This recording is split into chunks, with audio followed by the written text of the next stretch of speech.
ISI जब तक civilians के नीचे नहीं आती, पाकिस्तान कभी ऊपर नहीं जाएगा और इसी तरह पाकिस्तान जो है वो एस्टेब्लिशमेंट के हाथों जो है वो खेलता रहेगा या खिलौना बन जाएगा। तो यहाँ पर मोहित पीरज़ादा ने एक ऑप्शन दिया है कि आईएसआई को सिविलियंस के नीचे लाया जाए। यहाँ पर दोस्तों बताते चलें कि पहले आईएसआई सिविलियंस के नीचे ही थी, लेकिन आहिस्ता आहिस्ता आईएसआई को फ़ौज के नीचे, आर्मी चीफ के नीचे कर दिया गया और आईएसआई का चीफ जो है वो भी आर्मी के अंदर से आने लग गया। लेकिन भारत में ऐसा नहीं है। भारत में अभी भी रॉ चीफ जो है वो एक सिविलियन होता है, या मुख्तलिफ एजेंसियाँ जो दुनिया भर में हैं वहाँ भी जो उनके खुफिया एजेंसियों के चीफ्स हैं वो सिविलियंस के नीचे होंगे। तो यहाँ पर मोहित पीरज़ादा ने क्या कहा है, सबसे पहले आप ये सुने। जब तक इंटर सर्विसेज इंटेलिजेंस को आप सिविलाइज नहीं करते, सिविलिनाइज नहीं करते, उसके ऊपर जो चीफ होगा उसका आईएसआई का, that can be an ex foreign secretary, that can be an ambassador, that can be a top police officer,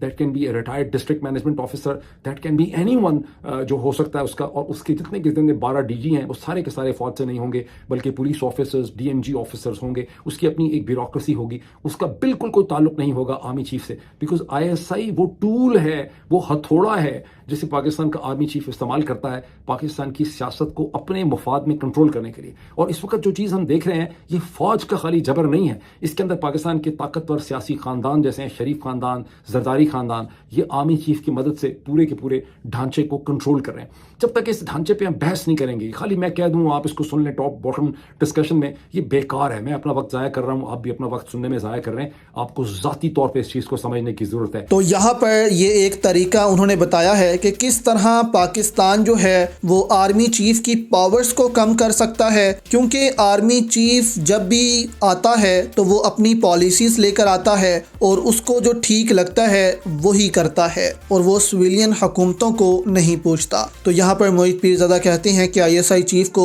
civilian के नीचे होना चाहिए। यहाँ पर बताते चलें कि आइन में अभी भी आईएसआई चीफ जो है वो वज़ीर आज़म को जवाबदाह है, लेकिन ऐसा होता नहीं है। वो सिर्फ आर्मी चीफ को जवाबदाह होता है असल में, और आर्मी चीफ ही आईएसआई को कंट्रोल करता है। तो यहाँ पर मोहित पीरज़ादा ने कहा है कि जब तक सिविलियन के नीचे आईएसआई चीफ नहीं आता, एक सिविलियन, एक दिफाई सेक्टर का एक सिविलियन जो है वो आईएसआई चीफ नहीं बनता, तब तक जो है ये पाकिस्तान के हालात ठीक नहीं हो सकते और ये एजेंसियां जो हैं वो इसी तरह पाकिस्तान की सियासत में मुदाखलत करती रहेंगी।